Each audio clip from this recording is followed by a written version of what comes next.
शुरू अल्लाह के नाम से जो बड़ा मेहरबान नहायत रहम करने वाला है। मर्द किसी की बात नहीं सुनता, मर्द बहुत जालिम है, मर्द ज़ोरावर है, मर्द ये करता है और मर्द वो करता है। एक तहरीर अभी कुछ दिन पहले मेरी आंखों से गुजरी तो मैंने सोचा कि आपसे शेयर की जाए। और तहरीर भी कोई आम तहरीर नहीं, बानो कुदसिया के हाथों का लिखा हुआ ये अनमोल सा ख़जाना जो उन्होंने मर्दों के लिए लिखा, ये मैं आपके सामने पेश करता हूँ। उन्होंने पहली बात लिखी कि मर्द है क्या? इंसान ही है ना। लेकिन वो जब बेबस होता है, बेख्तियार होता है, तो उसकी बेबसी और बेख्तियारी देखने वाली होती। कहती हैं कि जब मेरे वालिद अपनी ज़िंदगी के आखिरी दिन कैंसर जैसी मोहलिक बीमारी से लड़ रहे थे तो उन्हें ये फ़िक्र हरगिज़ नहीं थी कि मैं सेहतयाब होऊंगा या मैं सेहतयाब नहीं होऊंगा। उन्हें फ़िक्र थी तो ये थी कि मेरी तमाम ज़िंदगी की जमा पूंजी जो मैंने अपने बच्चों के लिए इकट्ठी की थी वो सारी की सारी अगर मेरी बीमारी पे ख़र्च हो जाती है तो मेरे बच्चों का क्या होगा। इन हालात में ना वो कुछ कर सकते थे ना वो कुछ कह सकते थे। ये उनकी बेबसी मैंने एक मर्द को किस तरह से बेख्तियार और बेबस होता है ये मैंने उससे फ़र्स्ट टाइम देखा। मैंने देखा कि मेरे माँ बाप किस तरीके से अपने लिए नहीं अपने बच्चों के लिए सोचते हैं, और ख़ास तौर पे उसमें वालिद साहब। दूसरा मैंने देखा कुर्बानी क्या होती है।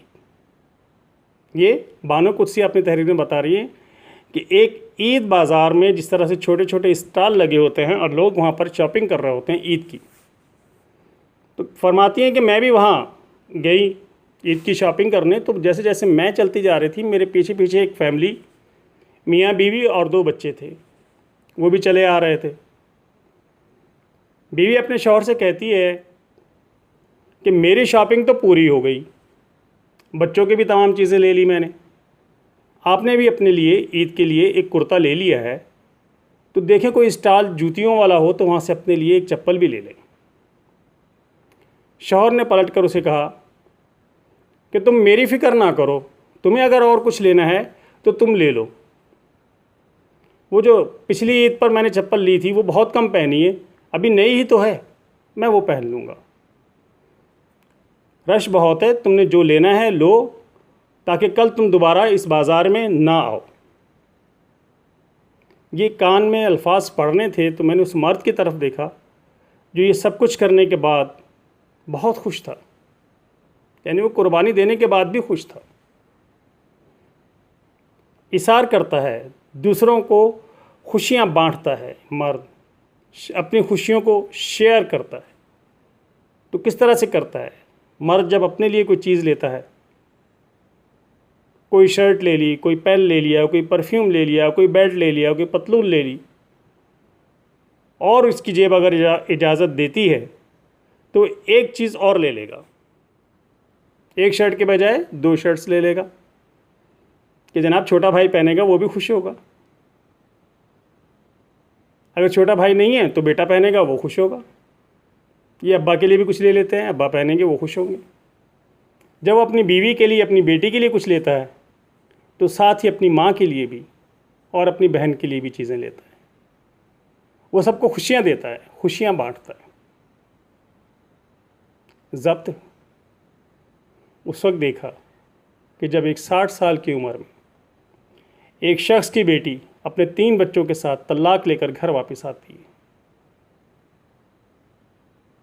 वो लरजती टांगों के साथ खड़ा होता है और बढ़कर बेटी को अपने सीने से लगा लेता है, अपना चेहरा आसमान की तरफ कर देता है कि उसकी आंखों में आने वाले आंसू उसकी बेटी ना देखे, और कुछ इस तरह से कहता है कि बेटा परेशान ना होना, अभी मैं ज़िंदा हूँ।